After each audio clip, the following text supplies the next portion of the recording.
यो हो बहसको साथमा कामना सेवा विकास बैंक, प्रगतिको आधार कामना सेवासँगको कारोबार। Presenting Nepal's first family scooter with revolutionary i3s technology, Hero Destiny. शक्ति मिनरल्सको उत्पादन नेपाली किसानका लागि वरदान। शक्ति मिनरल्स प्राली विशेष औद्योगिक क्षेत्र भैरहवा।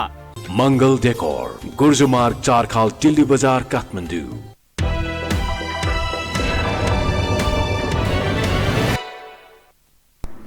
नमस्कार, यो बहसमा म यहाँहरूलाई हार्दिक स्वागत गर्दछु। जीवराम भण्डारी। आज यहाँहरू सामुने उपस्थित हुनुहुन्छ Metmani Chaudhary.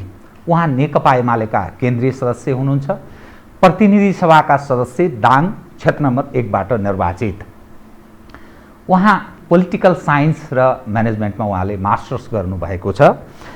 Conflict piece and डेभलपमेन्टमा उहाँ विद्यावारिधि पनि गर्दै हुनुहुन्छ। पढे लेखेको व्यक्ति, विद्यार्थी राजनीति झन्डै 45 सालदेखि निरन्तर राजनीतिमा क्रियाशील,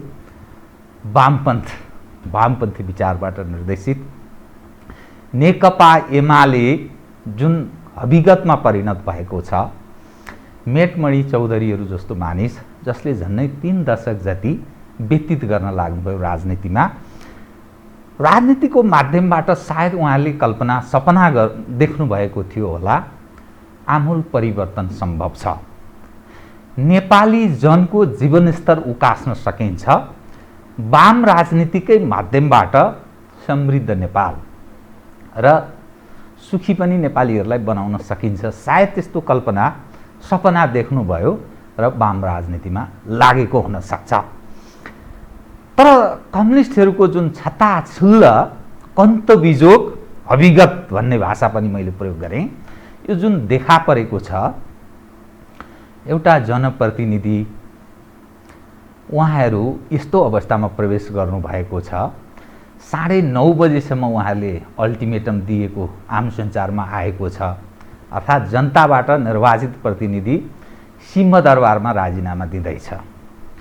जनले कसरी हेर्लान्, भोलिका दिनमा उहाँहरू कसरी राजनीति गर्नुहोला र कम्युनिस्टहरू बीचको आफै जुन विभाजनको सङ्घारको जो दृश्य देखिँदैछ, यो के हो?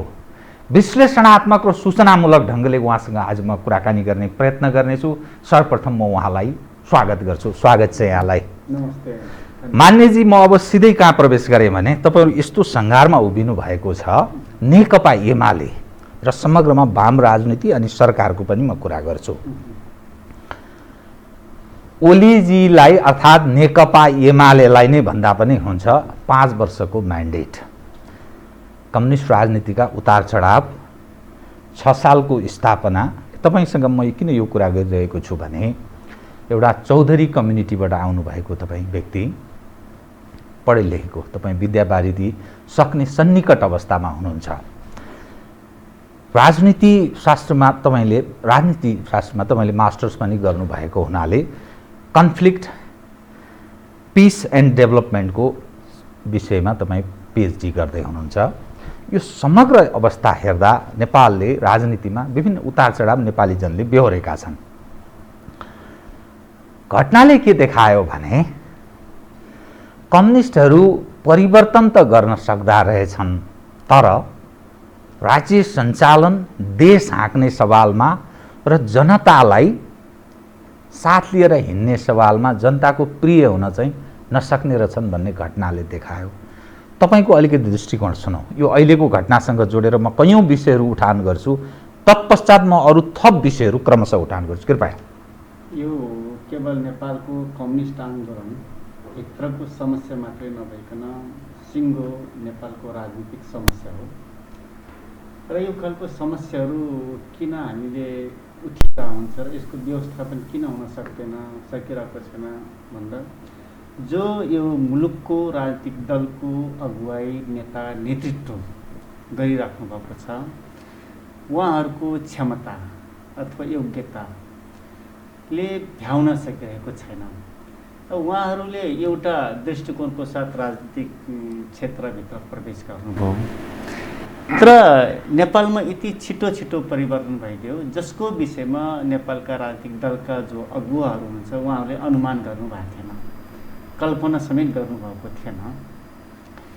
जसको कारणले हामीले जसरी सबै खालका अप्ठ्याराहरूलाई अथवा कन्फ्लिक्टलाई म्यानेज गर्न सक्नु पर्थ्यो त्यो म्यानेज हुन सकिरहेको छैन र नेताहरूले आवश्यकताको आधारमा आफूलाई क्यापेबल बनाउने हिम्मत पनि गर्नु भएको छैन, क्षमता निर्माण पनि गर्न सक्नुभएको छैन।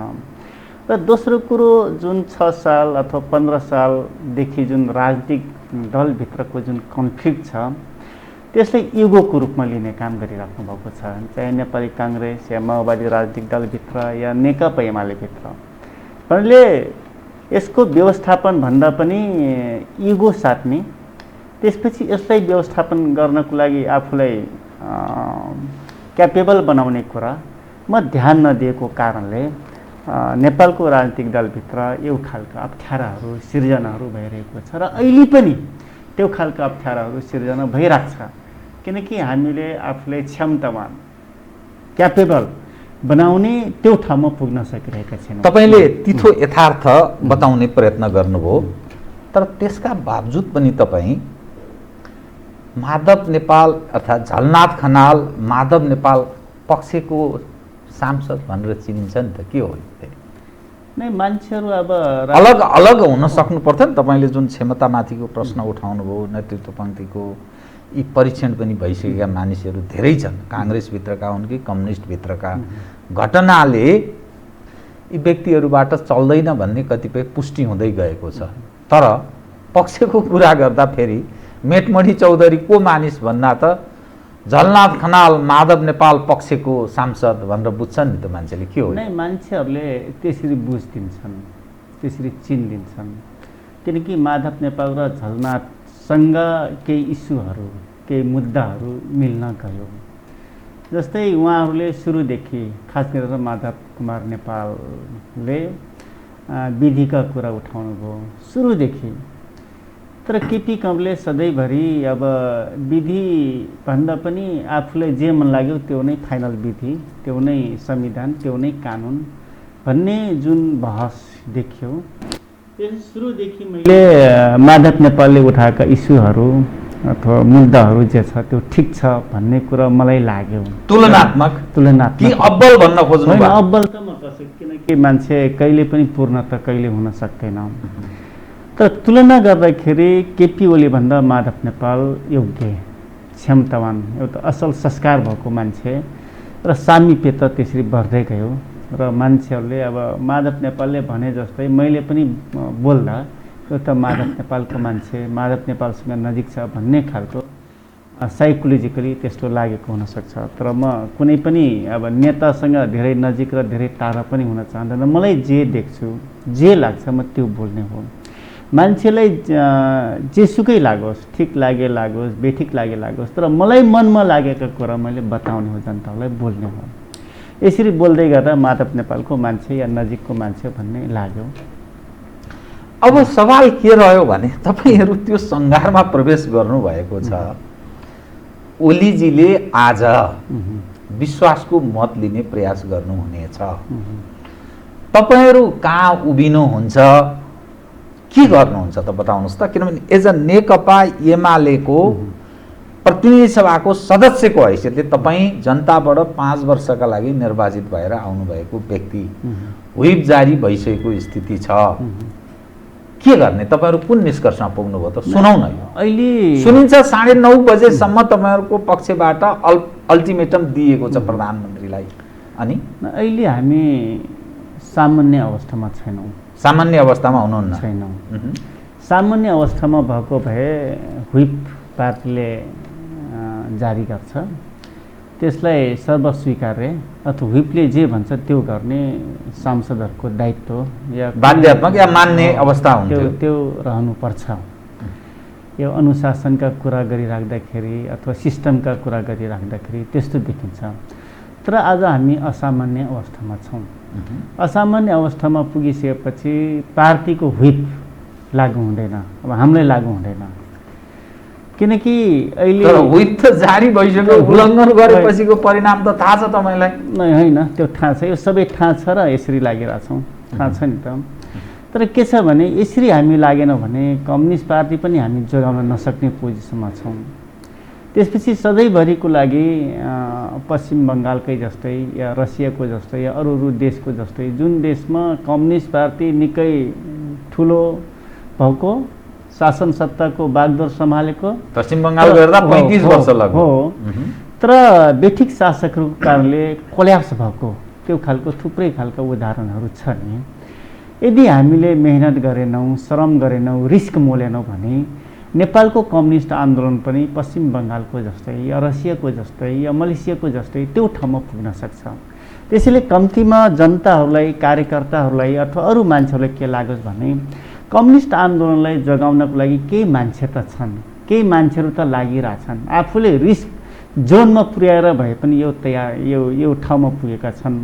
त्यसैले कम्युनिस्ट आन्दोलनप्रति आश राख्ने अथवा आश लाग्ने ठाउँ छ भन्ने साइकोलोजिकली फिलिङ दिनको लागि हामी यो कामहरू गर्नुपर्छ।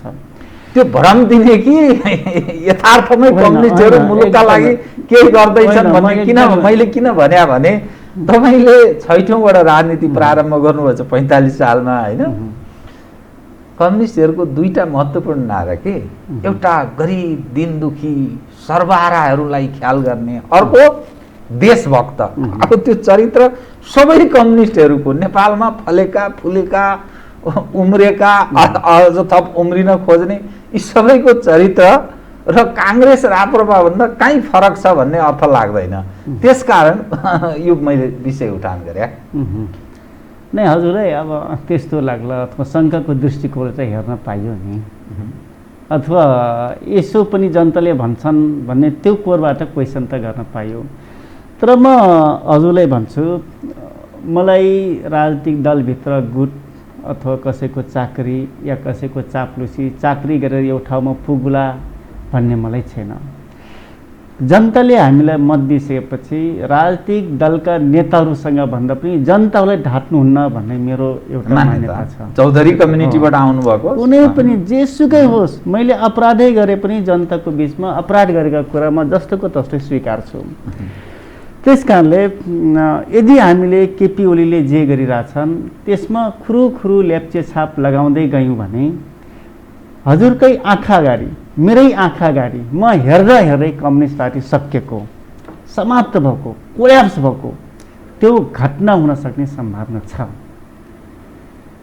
त्यसैले अब हामीले आज जुन आज के गर्नुहुन्छ? नै आज त हामी के गर्छौँ भने 9:30 बजेको टाइम छ, हामी 9:30 अब यहाँदेखि म सिधै संसदमा संसद दलमा जान्छु, सिंहदरबार जानुहुन्छ? सिंहदरबार जान्छु। अनि हामीले रिजाइनेसनको लागि परिपत्र तयार छ।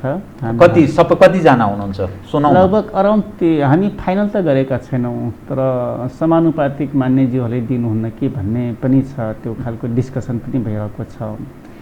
यदि समानुपातिक मान्यज्यूहरूलाई नदिने ठाउँमा हामी पुग्यौँ भने 22 जना 23 जना हुन्छौँ। यदि उहाँहरू सहित हुनुभयो भने हामी 30 जना रिजाइनेसन गर्ने ठाउँमा पुग्छौँ।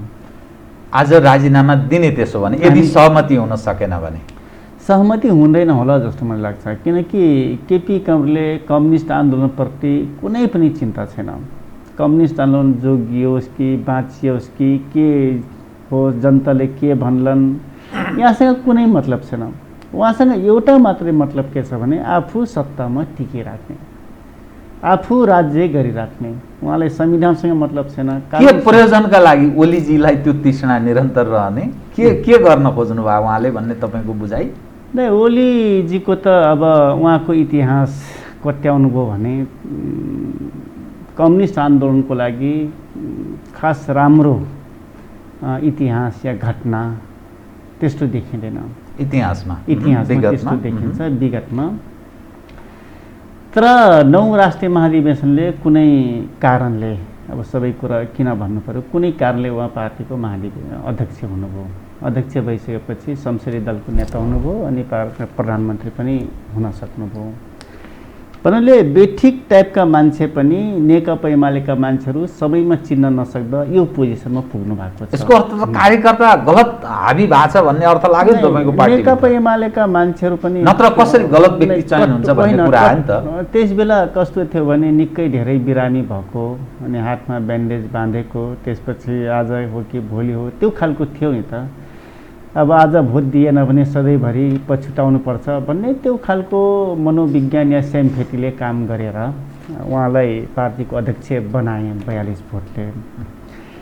अब एमालेका मान्छेहरू पनि त्यसबेला बहकिए होइन, तर पनि के देखिन्छ भने त्यो खालको सुखद घटनाहरू नदेखिँदा त्यो कन्टिन्यू अगाडि बढेको छ।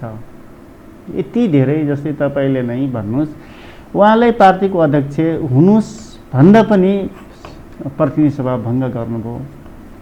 कमिङ महाकन्फरेन्स अथवा महाधिवेशनसम्म तपाईँ नै पार्टीको अध्यक्ष हो भन्दा पनि पार्टीले एउटा ठाउँमा पुर्याउनु भयो भनेपछि पार्टी एकता, दुईटा राजनीतिक दलको बिचमा पार्टी एकता भयो, धेरै राम्रो कुरा थियो। तर त्यसले टिकाउन नसक्ने कुरा त नियतमै केही शङ्का त छ नि त, खोट छ नि त। नियत, उहाँको नियतै ठिक छैन। नियत कम्युनिस्ट पोलिटिक्स, कम्युनिस्ट हौँ भन्नेहरूलाई नै समाप्त पार्ने, कम्युनिस्ट राजनीति नै नेपालबाट समाप्त पार्ने उहाँको हिसाब किताब हो कि अथवा के अरू? उहाँ अरू केही पनि होइन। उहाँ कम्युनिस्ट पार्टीप्रति उहाँलाई काँडा उम्रिन्छ कम्युनिस्ट पार्टीको नाम सुन्दा। तर अहिलेसम्म यहाँ उहाँ कसरी एउटा ठाउँमा आइपुग्नु भयो, कसरी त्यस्तो कल्पना गर्न सकिन्छ बताइदिनुहोस्। जो मानिस 14 वर्ष जेल बस्यो, तपाईँहरूकै कुरालाई मान्ने हो भने तपाईँ बोल्ने, मैले विषय उठान गर्ने हो, तपाईँ आफू स्वतन्त्र हुनुहुन्छ हर कुरा बोल्न है। म यस विषयमा म यो ढङ्गले प्रस्तुत हुनुहोस् मेरो आशय यो होइन। कसरी त्यस्तो कुरा तपाईँ गरिरहनु भएको छ? जो मानिस 14 वर्ष जेल बस्यो, उसको जीवन लीला झन्नै समाप्त भयो, निरन्तर राजनीतिमा क्रियाशील भयो, जनताकै माझबाट लोकप्रिय हुँदै हुँदै यो स्थानमा प्रवेश गर्यो। र कतिपय मानिसलाई के विश्वास छ भने यदि केपी ओली पार्टीको अध्यक्षको रूपमा नरहिदिएको भए सायद नेकपा एमालेलाई यो उचाइ प्राप्त हुन सक्दैन थियो। उहाँको त्यो लोकप्रियता, अलिकति देशभक्तिपूर्ण भावना अनि आम मानिस माझमा उहाँको वाक्कला, यी सबै कुरा पनि त गर्छन् नि मान्छे। एकदमै हजुरले बरु गजब क्वेसन उठाउनु भयो। अब यहाँले मिखाइलका कुरा गर्ने हो भने पनि, मिखाइल गोर्बाचोभको कुरा गर्दा पनि उनी पनि दशकौँ कम्युनिस्ट पार्टीमा रहे, अन्तिममा कम्युनिस्ट पार्टीलाई डिजल्भ गरे। मलेसियाको त्यो खालको घटना मलेसियामा पनि त्यस्तै छ। आखिरमा नेपालमा पनि त राईमाझी जस्ता मान्छेहरू कम्युनिस्ट पार्टीकै जस्ता मान्छेहरू कम्युनिस्ट पार्टीकै प्रमुख भए नि त। तर आज केपी ओलीमा पनि त्यस्तो देखिँदैछ। हरेक मान्छेहरू एक ठाउँबाट इन्ट्री गर्छन् र डिजल्भ गर्नको लागि प्रमुख मान्छे हुनैपर्छ। जस्तै मैले कम्युनिस्ट पार्टीलाई सक्नको लागि सक्ने ठाउँमा छैन, किनकि म केन्द्रीय कमिटीको सदस्य मात्रै छु, त्यो निर्णायक तहमा नभएको कारणले सक्दिनँ। तर कम्युनिस्ट पार्टीलाई सक्नको लागि निर्णायक ठाउँमा पार्टीको प्रमुख हुनैपर्छ। आज जानी नजानी यो देशको राष्ट्रपति विद्या भण्डारी हुनुहुन्छ, यो देशको प्रधानमन्त्री केपी कमरेड हुनुहुन्छ। उहाँ दुईटाको बिचमा निकै ठुलो साँठगाँठ छ।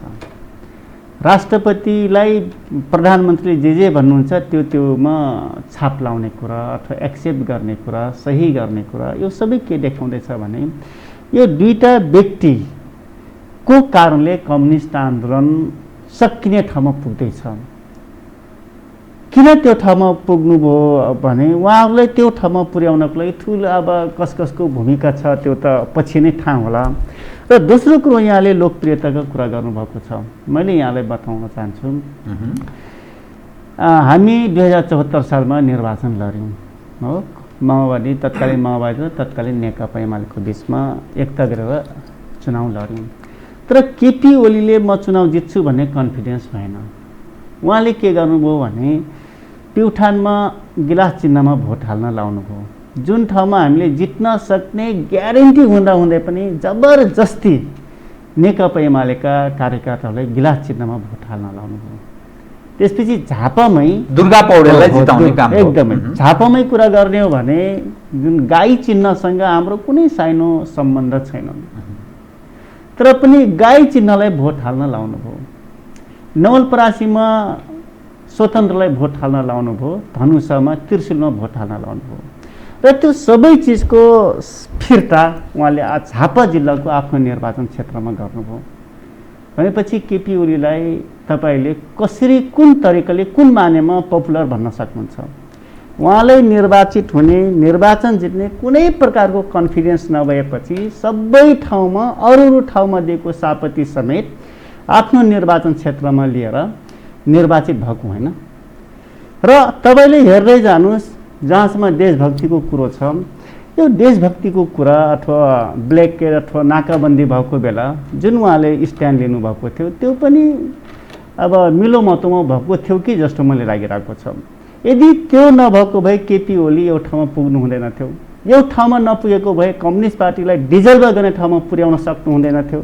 त्यस कारणले कुन कुन देशको कुन कुन राष्ट्रको सँगको त्यो फिक्सिङ छ अथवा मिलोमतो छ त्यो पछि नै थाहा होला। तर स्ट्यान्ड लिने कुरा पनि मिलोमतो भएर केपी ओलीलाई पपुलर, निकै ठुलो पपुलर बनाएर देखाएर आज फेरि पनि केपी ओलीले प्रधानमन्त्री बन्ने पोजिसन, राष्ट्रपतिमा विद्या भण्डारले बनाउने पोजिसन पुर्याउनु पर्ने थियो। त्यसैले यिनी देशभक्तिका कुरा, राष्ट्रियताका कुरा, यो सबै कुरा देखाउनको लागि थियो अथवा प्री प्लान थियो। तपाईँ हेर्दै जानुहोस्, केही दिनमा खुल्छ यो कुरा। त्यसपछि पार्टी ठिकै चलिरहेको थियो, राम्रैसँग चलिरहेको थियो। सामन्त गोयलसँग जो केपी ओली अथवा प्रधानमन्त्री, राष्ट्र प्रमुख जस्तो मान्छे एउटा प्रमुखलाई होइन आफ्नो निवासमा रातिको बेला 2-3 घन्टा उनीसँग डिस्कसन गर्ने कुरा त्यो सामान्य कुरा त होइन नि त। त्यसैले यो सबै के देखिनेछ भने केपी ओलीको प्रत्येक स्टेप, प्रत्येक दिन नयाँ नयाँ कुरा खुल्दैछ, उजागर हुँदैछ र यो तरिकाले उनी कहाँबाट सञ्चालित छन्, कसले चलाइरहेको छ त्यो कुरो त पछि नै थाहा होला। तर उनी कुनै न कुनै शक्ति राष्ट्रको निर्देशनमा सञ्चालित छन्। ग्रान्ड डिजाइन र एकदम प्रायोजित योजनाबद्ध ढङ्गले उहाँहरूको व्यक्तित्व बढाउने काम भयो। नेपालमा कम्युनिस्ट राजनीति गर्नेहरूलाई साफ बनाउनका लागि प्रयोग भएको भन्ने अर्थ लाग्यो तपाईँको भनाइअनुसार। यसमा त म कुनै कन्फ्युज छैन। अब यसको अर्थ त के भयो भने अब तपाईँहरू एक ठाउँमा उभिने भन्ने त चान्सै रहेन। तपाईँ त्यो मानेमा विश्वास गर्नुहुन्छ भने तपाईँहरू एक ठाउँमा उभिने चान्स रहेन। तपाईँहरू सायद तपाईँले जो भन्दै हुनुहुन्छ 22 देखि 30 जनासम्म हामी राजीनामा आज दिन सक्छौँ जो भन्दै हुनुहुन्छ, अनि राजीनामा दिएपछि के गर्ने बताउनुहोस् त। राजीनामा दिएपछि कम्तीमा हामी पार्टीको सङ्गठन निर्माण गर्ने कुरामा लाग्छौँ। कुन पार्टी? एमाले त ओलीले लिइसक्नुभयो। अब केपी ओलीको सरकार ढालेपछि हामी नेकपा एमालेमै रहने कुरा त सक्यो, समाप्त भयो। नैतिक रूपमा पनि समाप्त भयो, अरू रूपमा पनि समाप्त भयो। त्यसैले हामीलाई बाध्यता के आइपर्छ भने अर्को पार्टी निर्माण गर्ने, अर्को पार्टी निर्माण गरेर फेरि जनताहरूको बिचमा पुग्ने, सङ्गठन निर्माण गर्ने, पार्टी निर्माण गर्ने र कम्युनिस्ट पार्टीलाई जोगाउने।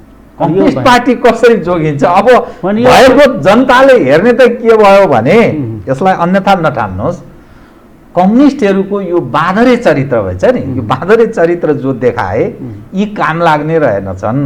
काङ्ग्रेसलाई पनि दिएकै हो, त्यो पनि काम लागेनन्, यी पनि काम लागेनन्। एकपछि अर्को गण्डकीमा एमालेको सरकार गयो।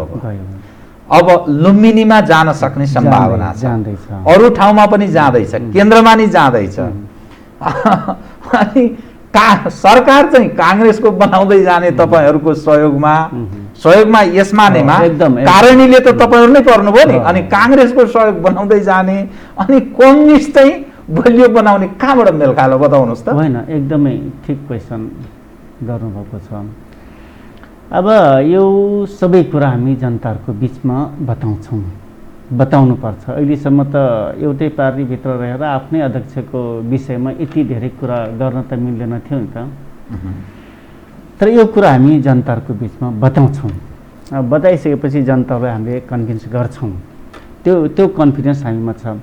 र दोस्रो कुरो यहाँले जुन भन्नुभयो, नेपालको राजनीतिक दलको शीर्ष नेता नेतृत्वमा राज्य सत्ता सञ्चालन गर्ने क्षमता छैन।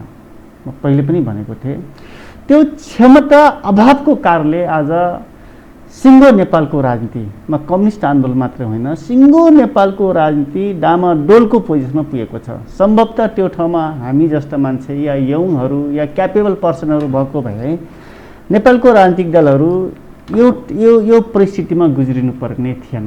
स्मुथली संवैधानिक रूपमा, कानुनी रूपमा अथवा परम्पराको हिसाबले अगाडि बढ्थ्यो।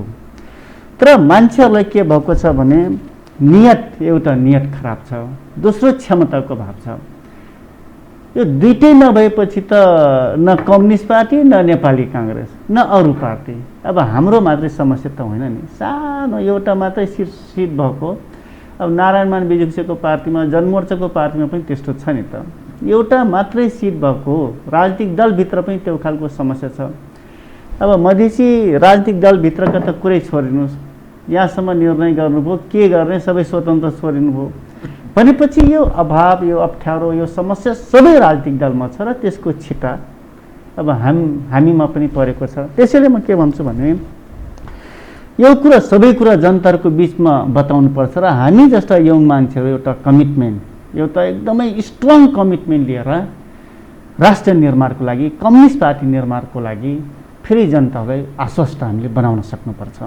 यदि आश्वस्त बनाउन सकेनौँ भने अब कि हामी खराब, काङ्ग्रेस ठिक भएको भए अब काङ्ग्रेस पार्टी राम्रो हुन्थ्यो। अब काङ्ग्रेस पार्टीभित्र अथवा हेर्दा पनि त धेरै अब उत्साहित हुने पोजिसनमा त छैन जनताहरू, अर्थात् लोकप्रिय काङ्ग्रेस छैन भन्न भन्नुभयो। कुनै पनि राजनीतिक दलमा छैन। अब यही भित्रैबाट हामीले पार्टी निर्माण गर्ने र एउटा लोभ लाग्दो, रहर लाग्दो, क्षमता भएको, हाम्रो मुक्ति गर्न सक्छ त्यस्तो नेताहरू निर्माण हामी गऱ्यौँ भने अथवा स्ट्रङ कमिटमेन्ट गऱ्यौँ भने फेरि जनताले गोलबन्द गर्न सक्छ। त्यो नेतृत्व चाहिँ कसको? माधवजीको, झलनाथजीको, वामदेव गौतमजीहरूको नेतृत्वमा गर्ने कि अथवा अलग्गै ढङ्गले गर्ने? अहिले त अब एक खालको विद्रोह, माधव कमरेड, जीएन कमरेड, अब वामदेव कमरेड पनि। वामदेवको पोजिसन के छ तपाईँहरूसँग सम्पर्कमा? होइन, उहाँ आउँदै हुनुहुन्छ। उहाँले हिजो मात्रै माधव कमरेडलाई फोन गरेर भनिसक्नुभयो केपीलाई म सुधार्न सकेन, अब म तपाईँतिरै लाग्छु, तपाईँहरूले रिजाइनेसन गरिराख्नु भएको छ त्यो ठिक छ, तपाईँको आन्दोलन यही आन्दोलनमा हामी समाहित भएर फेरि ठुलो कम्युनिस्ट पार्टी बनाउने भनेर एक खालको सन्देश छोड्ने काम गर्नुभएको छ। ठुलो कम्युनिस्ट पार्टी भन्ने शब्द प्रयोग गर्नुभयो के प्रचण्डजीहरूसँग पनि तपाईँहरूको सहकार्य या मोर्चा वा कार्यगत एकता वा एकता पनि हुनसक्छ कि अरू कम्युनिस्ट पार्टीहरूसँग पनि, कि ओली इतरका सबै कम्युनिस्टहरूसँग कि के अवस्था छ?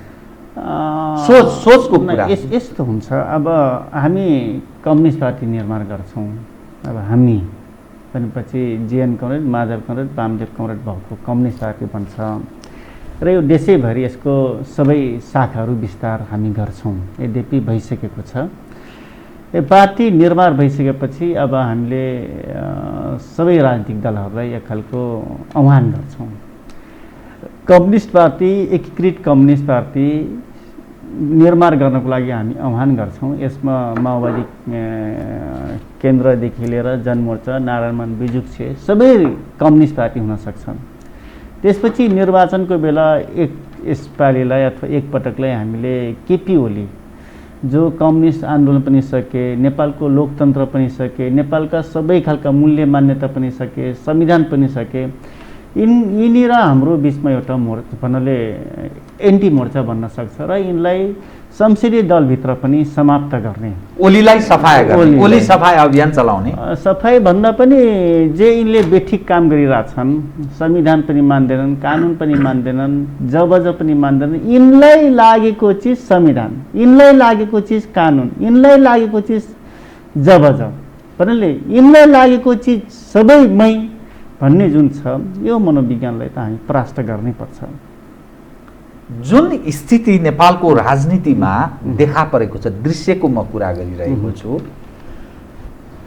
अब तपाईहरूले राजीनामा पश्चात उत्पन्न हुने राजनीतिक स्थितिको बारेमा तपाईँ अवगत हुनुहुन्छ, किनभने तपाईँ पढे लेखेको पनि व्यक्ति, लेफ्ट मुभमेन्टमा झन्डै 3 दशक तपाईँले लगानी गरिसक्नुभयो, चौधरी कम्युनिटीबाट निर्वाचित भएर आएको व्यक्ति, जो जनताले आफूलाई चयन गरेर पठाए त्यही पदबाट तपाईँ राजीनामा गर्ने मनस्थितिमा प्रवेश गरिसक्नु भएको छ या राजीनामा गर्दै हुनुहुन्छ भनेपछि तत्पश्चात पनि एज अ यो सङ्ख्या हेर्दा लार्जेस्ट पार्टी, सबभन्दा ठुलो पार्टीको रूपमा त ओलीजी नै देखिनुहुन्छ। संविधानको अर्को धारा अनुसार आज ओलीजी यो हिसाब किताबले ओलीजीको सरकार गयो, अब ओलीजीको निरन्तरता कठिन छ, तर लार्जेस्ट पार्टीको हिसाबले फेरि पनि ओलीजी नै प्रधानमन्त्री बन्ने र काङ्ग्रेसले अलिकति तपाईहरूमाथि न्याय गरेन भने त काङ्ग्रेस र ओलीजी मिलेर चुनावमा जाने स्थिति बन्छ अनि तपाईहरूलाई अप्ठ्यारो पर्दैन?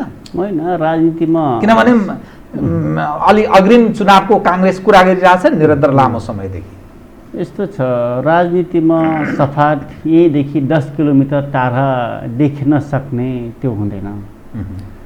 जस्तो जस्तो परिस्थिति आउँछ उस्तै हामीले फेस गर्दै सबै खालका च्यालेन्जलाई मिनिमाइज गर्दै हामीले अगाडि बढ्ने हो। अब भोलि नेपाली काङ्ग्रेसले के गर्ला के गर्न त्यो आफ्नो ठाउँमा रहला। यदि नेपाली काङ्ग्रेससँग कोर्डिनेसन भएन भने अरू राजनीतिक दलहरूसँग पनि कोर्डिनेसन हुनसक्छ।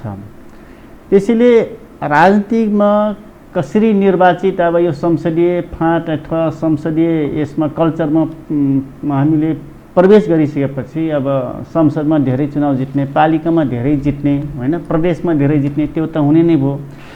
त्यसको लागि मिल्न सक्ने जति सबैसँग मिल्ने त्यो त रहने नै भयो। अब ओली र काङ्ग्रेस अब मिलिहाल्लान्, फेरि यसको पनि अघोषित एकता जस्तो हुनसक्छ नि, गठबन्धन या अघोषित सहकारी भन्दा मलाई चाहिँ त्यस्तो लाग्दैन। किनकि अहिले पनि ओलीले जो प्रतिनिधि सभा भङ्ग गर्नुभयो र चुनाव डिक्लेयर गर्नुभयो त्यसलाई त अदालतले खारेज गर्यो र अब पनि त्यो गर्न सक्ने पोजिसनमा पुग्नुहुन्न जस्तो मलाई लाग्छ। किनकि त्यो असंवैधानिक हुन्छ। फेरि असंवैधानिक काम गर्न उहाँ अगाडि सर्न सक्नुहुन्न जस्तो लाग्छ। यद्यपि उहाँले जुन छ संवैधानिक रूपमा व्यवस्थापन भएको चिज सबै प्रोसेसलाई कम्प्लिट गर्नुभयो भने अब फेरि निर्वाचनमा मुलुक त जान सक्छ। निर्वाचनमा गयो भने फेस गरौँला, अग्रिम चुनावमा जान सक्ने स्थिति एकदम त्यो त हुन्छ नि। तर यसको लागि लामो प्रोसेस चाहिँ छ। अब प्रश्न के रह्यो भने जनताको प्रश्न म तपाईँलाई उठान गर्छु। तपाईँहरूलाई 5 वर्षका लागि मत मानिसले दिएका, 5 वर्ष टिकाउन सक्नु भएन, तपाईँ 3 वर्ष र केही महिना पश्चात राजीनामा गर्ने अवस्थामा पुग्नुभयो।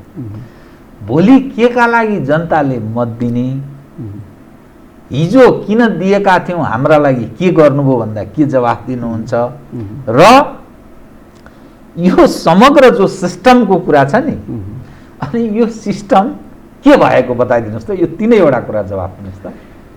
यो सिस्टम जबरजस्ती मास्न खोजेको, अब संविधानै मास्न खोज्ने, कानुनै मास्न खोज्ने, परम्परा मास्न खोज्ने, यसलाई प्रमुख व्यक्ति जो प्रमुख व्यक्ति हो, प्रमुख व्यक्तिको पनि प्रमुख व्यक्ति हुनुहुन्छ, उहाँ दुईटा मिलेर सिस्टमलाई कोल्याप्स गर्ने प्रयास गर्दै हुन्छ। यो कुरा जनतालाई त थाहा छ त, महसुस त छ नि त। महसुस भइसकेपछि यही कुरा हामी जनताको बिचमा बताउँछौँ। सिस्टम कोल्याप्स गर्ने कामको साक्षी बस्ने या त्यसको विरुद्धमा विद्रोह गर्ने। हामी सिस्टमलाई खारेज गर्न चाहँदैनौँ, हामी सिस्टमलाई मास्न चाहेनौँ, त्यसको विरुद्धमा विद्रोह गर्यौँ। यो त ठिकै हुन्थ्यो। सिस्टम किन मास्न चाहनुहुन्न? अब यसको केही औचित्य छ र यो संविधानको यो सिस्टमको जुन सिस्टमले आज 62-63 देखि यसो हिसाब गर्नुहोस् त, यो 15-16 वर्ष नागिसकेछ हैन। 16 वर्ष यो सिस्टम हामी अभ्यास गर्दैछौँ। सङ्क्रमणकाल कुरा गरौँला, संविधान बनाउन टाइम लाग्यो बनौला, यावत जे बनौला, तर राजपाटमा यही सिस्टमले काम गरिरहेको छ लामो समयदेखि। यत्रो लामो समयसम्म र जुन कन्तबिजोगको अवस्थामा नेपाली जन छन्, यतिखेर कोभिड-19बाट मान्छे प्रताडित छन्, मानिस मरिरहेका छन्, 88-89 दिनको मरिरहेका छन्, हजारौँको 9,000 10,000को दरले दिनौँ सङ्क्रमित भइरहेका छन्।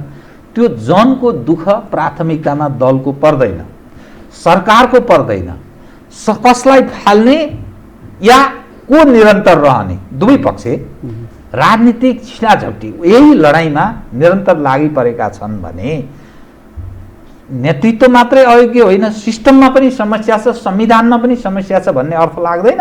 होइन, त्यो त लगाउनुहुन्न, लाग्दैन। किनकि 2072 सालको संविधानलाई मिच्नको लागि मिच्ने कुरो त 2 जना व्यक्ति मात्रै गर्नुभयो, अरूको भूमिका त छैन नि। प्रतिनिधि सभा जुन चिज संविधानमा छैन, उल्लेखै छैन, अनुमान गरिया छैन, कल्पना गरिया छैन, विघटन प्रधानमन्त्रीले गर्नुभयो र त्यसको स्वीकृति अथवा सही छाप जस्तोको जस्तै राष्ट्रपति विद्यादेवी भण्डारले गर्नुभयो। त्यसैले सिस्टमलाई बेठिक तरिकाले मिसयुज गर्ने काम त पिएम र राष्ट्रपतिले नै गर्नुभयो नि। भन्नाले एउटा अगुवा त्यसलाई प्रयोग गर्ने कुरा अथवा त्यसलाई मिच्ने कुराको कारणले सिस्टम नै बेठिक छ, सिस्टमकै विषयमा बहस गर्ने छलफल गर्ने आवश्यकता छैन। यदि केपी ओलीको ठाउँमा अर्को कुनै जसले सिस्टम मान्छ, जसले कानुन मान्छ त्यो व्यक्ति भएको भए मुलुक यो ठाउँमा त पुग्ने थिएन नि त। त्यसैले सिस्टममा होइन, व्यक्तिको मनोविज्ञान, व्यक्तिको दृष्टिकोण अथवा व्यक्तिको एक्सनको कारणले आज हामी यो ठाउँमा पुगेका छौँ। यदि अर्को कुनै व्यक्ति भएको भए या जेएन कमरेड या माधव कमरेड या बाहेक अर्को कुनै व्यक्ति भएको भए या सिस्टम नमिचेको भए मुलुक त स्मुथली अगाडि बढ्थ्यो नि त। मुलुकको ध्यान कोरोना कन्ट्रोलदेखि लिएर जनताहरूको जनजीविकासँग जोडिएका, जनता अप्ठ्यारासँग जोडिएका चिजसँग त सरकार एट्याचमेन्ट हुन्थ्यो नि त। त्यसको ध्यान, सरकारको ध्यान त्यो ठाउँमा पुग्थ्यो, हामी सबैको ध्यान त्यो ठाउँमा पुग्थ्यो। तर भइदियो के भने बेमौसमी समयमा खेलको सुरुवात गर्थे। अब त्यसमा हामी खेलाडी भयौँ। खेलको सुरुवात गरिसकेपछि खेल रोकौँ भन्ने ठाउँमा हामी छैनौँ, त्यो पोजिसनमा छैनौँ। त्यो पोजिसनमा नभएपछि हामी पनि जबरजस्ती खेल मैदानमा उत्रिनु परेको छ। त्यसैले सिस्टममा डिफेक्ट होइन, सिस्टममा अप्ठ्यारो होइन, सिस्टमलाई कार्यान्वयन गर्ने व्यक्ति र व्यक्तित्वमा अप्ठ्यारो हो, समस्या हो। सम्भवतः प्रतिनिधि सभा भङ्ग गरेको बेला यदि राष्ट्रपति विद्यादेवी भण्डारले होइन यो नगरौँ अथवा यसलाईबाट ब्याक हुनु, यो हुँदैन भनिदिएको भए त यो ठाउँमा त हामी पुग्ने थिएनौँ नि त। त्यसकारणले डिफेक्ट कहाँनिर छ भने व्यक्तिको मनोविज्ञान, व्यक्तिको दृष्टिकोणमा डिफेक्ट छ, सिस्टममा छैन। तपाईँले राष्ट्रपतिको विषयलाई बारम्बार उठान गरिरहनु भएको छ कि राष्ट्रपतिलाई जो एउटा सिद्धान्त छ नि, किङ क्यान डु नो रङ, त्यो बेलायती मोडल हो।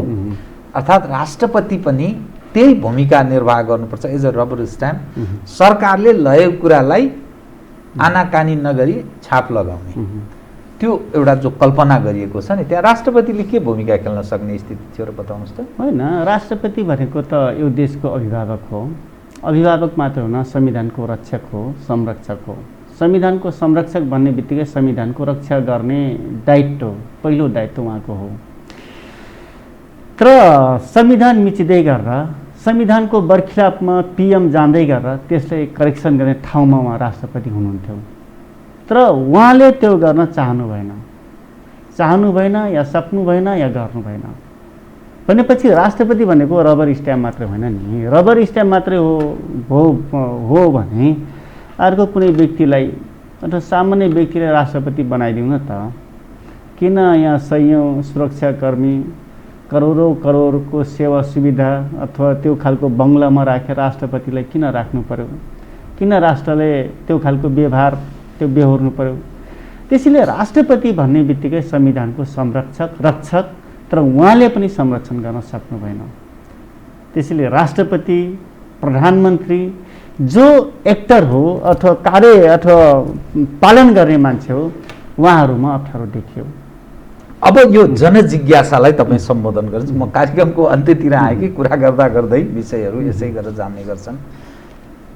जुन अवस्था देखा पर्दैछ, राजनीतिक दृश्यहरू एकपछि अर्को, यो समग्र अवस्था हेर्दा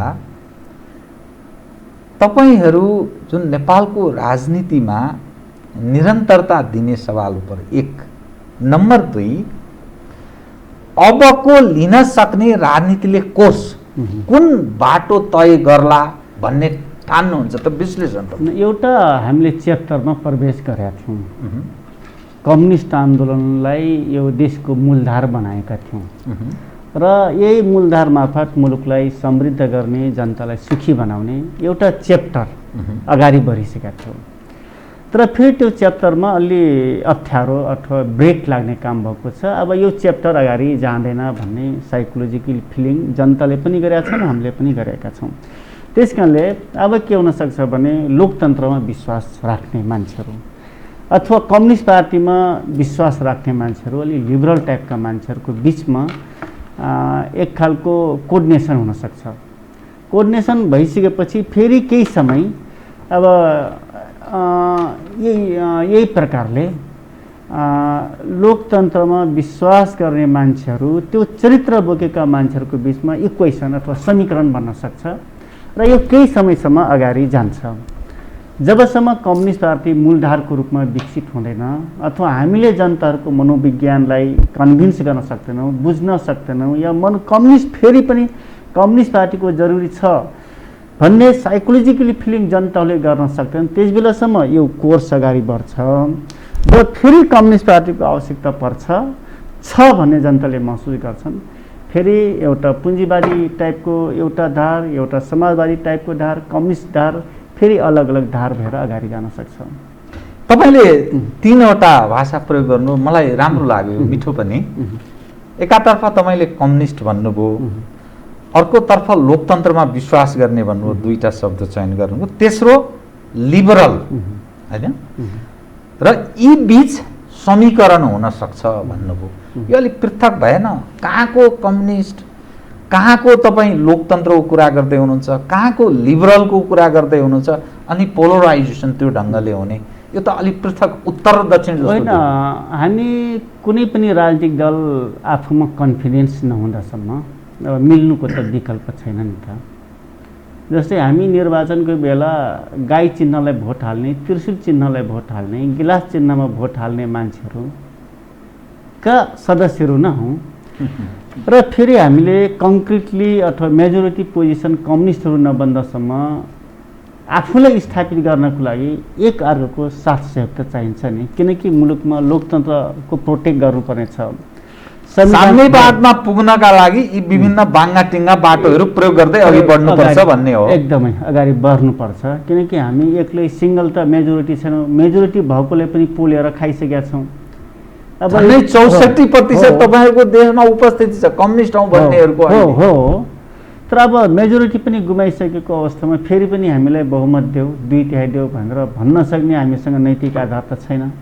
नैतिक आधार नै भइसकेपछि फेरि संसदीय दललाई फेस पनि गरिरहेछौँ, होइन? त्यो कल्चरमा पनि छौँ, मल्टी पार्टी डेमोक्रेसीमा पनि छौँ।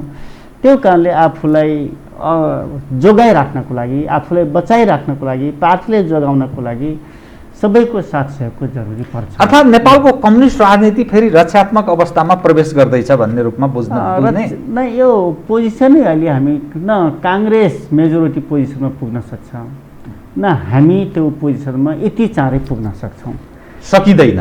भनेपछि यसको अर्थ हङ पार्लियामेन्टको कल्पना गर्दै हुन्छ, आगामी चुनाव भयो भने फेरि पनि त्यो स्थितिमा प्रवेश गर्छ यसको अर्थ? होइन, त्यो त जान्छ नि त। हामीले जोगाउन नसकेपछि, आफूलाई बचाउन नसकेपछि त जान्छ नि त। त्यसैले केही समय त फेरि मुलुक गोलचक्करमा त फस्यो नि।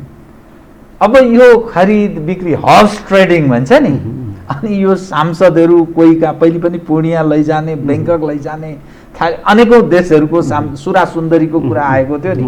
अनि राजनीतिमा आपराधिक चरित्रका मानिसहरू हाबी हुँदै गएको कुरा हामी बिहारबाट देख्न सक्छौँ, बुझ्न सक्छौँ। धेरै मानिस त्यतैबाट शिक्षित प्रशिक्षित पनि छन्, नजिकका पनि छन्। यी सबै कारणले हेर्दा यो जुन देश छ नि, तपाईँहरू देशभक्तिको कुरा गर्नुहुन्छ, राष्ट्रवादको पनि कता कता कहिलेकाहीँ छचल्किएर आएको कुरा गर्नुहुन्छ, होइन? महाकालीको कुरा भयो, कोशी गण्डक बारम्बार उठान गर्ने कम्युनिस्टहरू, कोशीमा गरेको गल्ती, गण्डकमा गरेको गल्ती, अनि आफैले गर महाकाली गरेको, त्यो यो सबै दृश्य हेर्दा नेपालको आन्तरिक राजनीतिमा बाह्य तागत जसरी खेलिरहेको छ, यसलाई खेल मैदान बनाइरहेको छ, चाहे उत्तर होस्, दक्षिण होस् या पश्चिमा देशहरू हुन्, यो समग्रमा नेपाली जन दुखी छन्, देश अप्ठ्यारो स्थितिमा छ, होइन? एमसिसीको कुरा आइरहेको छ, बिआरआईको विषय अलग छ, भारतीयहरूको दृष्टिकोण अलग छ। यो त सारा जो अपराध भइरहेको छ नि, यो त अहिलेको यो राजनीतिक नेतृत्व, कम्युनिस्टका अगुवाहरू, अनि यो सिस्टमका एडभोकेसी गर्नेहरू, संविधान निर्माताहरू, यो सबै आपराधिक काम गरिरहेछन् भन्ने ठान्नुहुन्न तपाईँहरू? होइन, त्यो त कसरी ठान्नु? अब हजुरले जुन उब्काउनु भएको छ, सांसद खरिद बिक्रीदेखि लिएर सबै खालका त्यो विगतमा भयो, अथवा मुलुक अहिले पनि त्यस्तो देखिन्छ त। अर्थ कोही बिरामी भएर स्वास्थ्य पसेको, कोही होइन भनेको, फेरि कोही कता फ्लोर क्रस गरेको, कर्णालीको तपाईँ देख्न सक्नुहुन्छ। त्यसै गरी कतिपय ठाउँमा अर्को स्थिति देखिएको, पार्टी छोडेको, कारबाही गरेको, मान्छे त रन्नउल्लमा परेन। होइन, कर्णालीका कुरा एउटा विद्रोह थियो। त्यसपछि लुम्बिनी प्रदेशको जुन रिजाइनेसनका कुरा छ त्यो पनि विद्रोह न हो। बेठिक तरिकाले सरकार सञ्चालन गर्ने प्रयास गर्दा नेकपा एमालेका 2 जना मान्यज्यूहरूले विद्रोह गर्नुभयो अथवा रिजाइनेसन गर्नुभयो। भनेपछि यो के देखिन्छ भने हरेक जङ्क्चरहरूमा कुनै न कुनै बाछिताहरू त्यो खालका एक्सनहरू देखिन्छ। अब गण्डकीमा अब बिरामी नभएको मान्छे कोरोना बेडमा गएर सुत्नुभयो एकजना मान्यज्यू। पनि यो खालका समस्याहरू त रहन्छ छ नै। तर के छ भने जति जनताहरूको चेतना स्तर माथि उठ्दै जान्छ यिनी खालका एक्टिभिटीहरू मिनिमाइज हुँदै जान्छ। मलाई लाग्छ अब नेपालको पोलिटिक्सभित्र अब सांसद खरिद बिक्रीदेखि लिएर त्यो नहोला जस्तो मलाई लाग्छ है। अब झन् नहोला जस्तो लाग्छ। अब त मान्छेले आफ्नो इथिक्समा पनि राजनीति गर्न खोज्छ नि। जस्तै मलाई अब कसैले अब केही भन्यो भने मैले त जे देख्छु म त्यही गर्छु नि त। तर जुन सिस्टम हामी अवलम्बन गरिरहेछौँ भारतमा झन्नै 80 वर्षको त्यो अनुभवले पनि भारतमा झन् त्यो बढेको छ। अहिले पनि हेर्ने हो भने जघन्य अपराध गर्ने सांसदहरूको सङ्ख्या त्यहाँ भारतमा धेरै ठुलो सङ्ख्या छ। चाहे त्यो बिहारदेखि महाराष्ट्रदेखि हरेक क्षेत्रमा, दिल्लीकै पनि। अनि कसरी तपाईँ भन्नुहुन्छ हाम्रो जस्तो देश जहाँ राज्य संयन्त्र यति कमजोर छ, राज्यका विभिन्न अङ्ग प्रत्यङ्गहरू कम्प्लिट पोलिटिसाइज भएको छ, संवैधानिक अङ्ग डिफङ्स काम गर्न नसक्ने छ, अनि पोल्टाका मानिसहरू सब क्षेत्रमा कब्जा गरेर बसेका छन्, यो वा त्यो का, अनि सम्पूर्ण क्षेत्रमा यसको धन्दा चल्छ। अनि कसरी भन्नुहुन्छ यस्तो देश यस्तो कमजोर अवस्थामा राज्य संयन्त्र रहेको अवस्थामा झन् त्यो सम्भव छ भनेर दाबी गर्ने आधार बताउनु। जबसम्म मान्छेहरूको मनोविज्ञान बेठिक तरिकाले जान्छ त्यो बेलासम्म त अब यस्ता घटनाहरू घट्छ। जस्तै सबै ठाउँमा आफ्नो मान्छे किन चाहियो? सबै ठाउँलाई कन्ट्रोल गर्नको लागि, सञ्चालन गर्नको लागि त संविधान छ नि त। तर मान्छेहरूले जब मनोविज्ञान बेठिक हुन्छ त्यस बेलासम्म यस्ता चिजको कल्पना गर्छ। तर जब सांसदहरू एक खालको अब योग्य क्यापेबल पर्सनहरू सांसद हुन थाल्छन् त्यस बेला यिनी सांसदहरू यो खालको एक्टिभिटीमा इन्भल्भ हुँदैनन् जस्तो मलाई लाग्छ है। अब इन्भल्भ त्यो नहुँदासम्म यो खालको ट्रेडिङ अर्थात् सम्हाल्न सकिन्छ त्यो ढङ्गले नाङ्गेदार नहोलान् भन्ने तपाईले जब कल्पना गर्नु। प्रमुख मान्छे ठिक भयो भने सबै चिजहरू ठिक पोजिसनमा रहन्छ।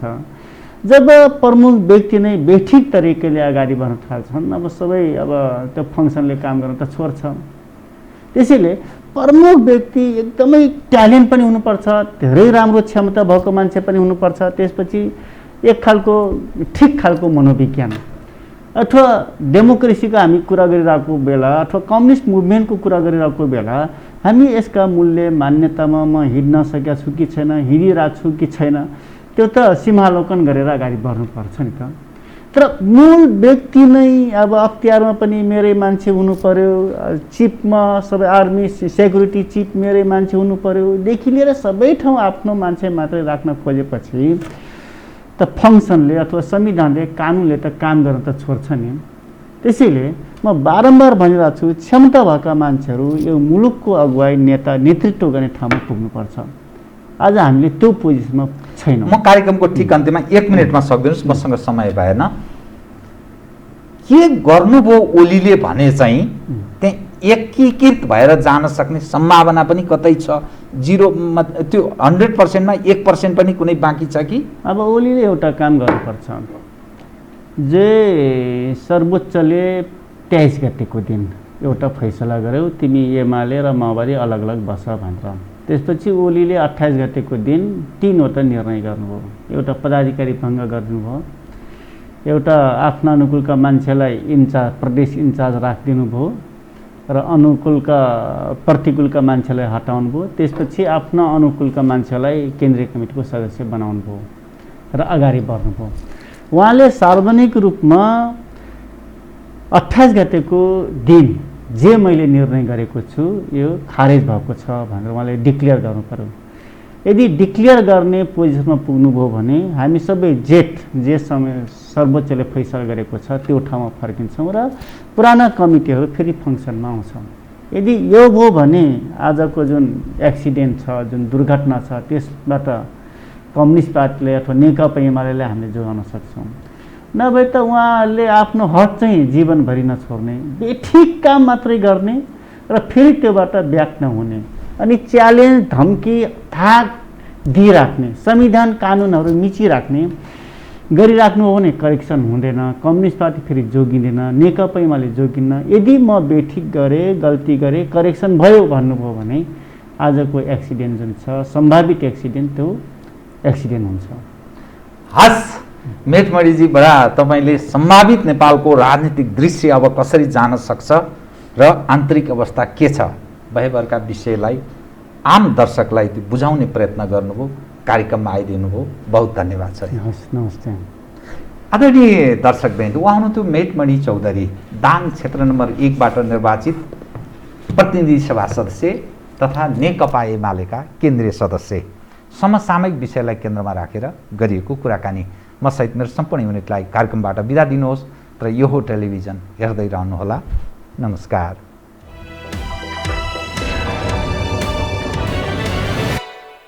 यो हो बहसको साथमा कामना सेवा विकास बैंक, प्रगतिको आधार कामना सेवासँगको कारोबार। Presenting Nepal's first family scooter with revolutionary i3s technology, Hero Destiny. शक्ति मिनरल्सको उत्पादन नेपाली किसानका लागि वरदान। शक्ति मिनरल्स प्रणाली विशेष औद्योगिक क्षेत्र भैरहवा।